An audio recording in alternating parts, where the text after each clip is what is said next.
नमस्कार शेतकरी बंधू आणि भगिनींनो, सचिन राठोड केसुला ऑफिशियल यूट्यूब चॅनलमध्ये आपले सर्वांचे स्वागत आहे. शेतकरी बंधू भगिनींनो, आजच्या व्हिडिओमध्ये आपण खरीप हंगाम व रब्बी हंगाम 2024 मधील थकीत पीक विम्या संदर्भामध्ये अपडेट पाहणार आहोत. खरीप व रब्बी हंगाम 2024 मधील 1000 रुपयापेक्षा कमी पीक विमा मिळालेल्या शेतकऱ्यांना उर्वरित रक्कम राज्य शासनाच्या माध्यमातून मंजूर करण्यात आली आहे. पुढील जिल्हे बघा, नांदेड असो, चंद्रपूर असो, अहिल्यानगर असो, सातारा, जळगाव इत्यादी जिल्ह्यातील शेतकऱ्यांना याचा जास्तीत जास्त लाभ होणार आहे. व इतर जिल्ह्यातील म्हणजे महाराष्ट्रातील इतर जिल्ह्यातील शेतकरी बांधवांना या GRच्या माध्यमातून त्यांना पण दिलासा मिळालेला आहे, कारण की त्यांना पण उर्वरित रक्कम मंजूर झालेली आहे. वरील जिल्ह्यांना जास्तीत जास्त लाभ होणार आहे. 18 मार्च 2026 रोजी शासनाने GR काढून या थकीत पीक विम्या संदर्भाचा मार्ग मोकळा केला आहे. शेतकरी बंधू भगिनींनो, 2024 खरीप व रब्बी दोन्ही हंगामातील शेतकरी बांधवांना, कमी पीक विमा मिळालेल्या शेतकरी बांधवांना एक प्रकारचा दिलासा मिळालेला आहे. आता GR काढलं म्हणजे शासनांना ही रक्कम वितरण करावी लागते.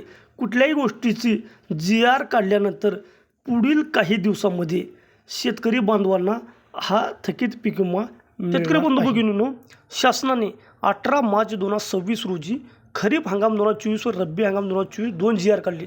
प्रधानमंत्री फसल विमा योजनेअंतर्गत पूरक अनुदान योजनेसाठी प्रधानमंत्री पीक विमा योजना 2024 खरीप 5,08,54,953 इतकी रक्कम विमा कंपनी अदा करणे आणि प्रधानमंत्री फसल विमा योजना रब्बी हंगाम 2024 35,96,260 इतकी रक्कम विमा कंपनीनी शेतकऱ्यांना देण्यासंदर्भामध्ये वितरण करण्यासाठी GR काढलेला आहे.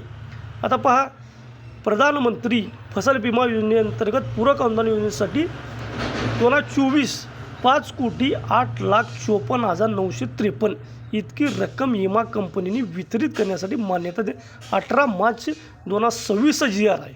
आता पहा, 1000 पेक्षा कमी विमा आलेल्या शेतकऱ्यांना रक्कम अदा करण्यासाठी शासनाने इथं बघा त्यांनी सविस्तर अपडेट दिलेलं आहे.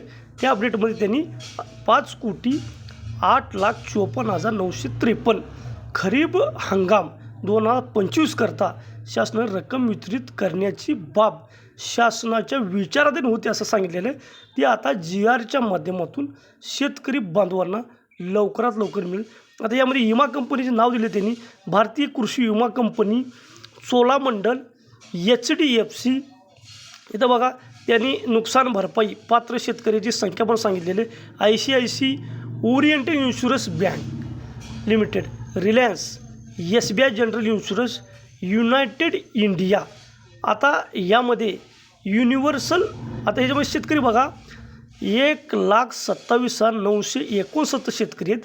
याच्यामध्ये 5,08,54,953 इतकी रक्कम अदा करणे या संदर्भामध्ये शासनाने 18 मार्च रोजी GR काढला. आता रब्बीमध्ये बघू, प्रधानमंत्री फसल विमा योजनेचं पूरक अनुदान 2024-25 करता त्यांनी सांगितलेलं 18 मार्च 2026 रोजी शासनाने GR काढलेला आहे. 1000 रुपयेपेक्षा कमी येत असल्यास किमान 1000 रुपयेपेक्षा कमी. आणि याच्यामध्ये बी विमा कंपनी भारतीय कृषी विमा कंपनी, चोलामंडळ, HDFC यामध्ये 8,746 शेतकरी आहेत. याच्यामध्ये संपूर्ण त्यांनी अपडेट दिलेले. लवकरात लवकर शेतकऱ्यांना DBTच्या माध्यमातून शेतकरी बांधवाच्या खात्यावरती विमा वितरण करण्यास शासन मंजुरी. शेतकरी बंधू भगिनींनो, विम्याविषयी असेच अपडेट पाहण्यासाठी सचिन राठोड केसुला ऑफिशियल यूट्यूब चॅनलला सबस्क्राईब करा, लाईक करा, कमेंट करा, शेअर करा आणि इतर गरजू व्यक्तींना आपल्या व्हिडिओची लिंक पाठवून सहकार्य करा. धन्यवाद.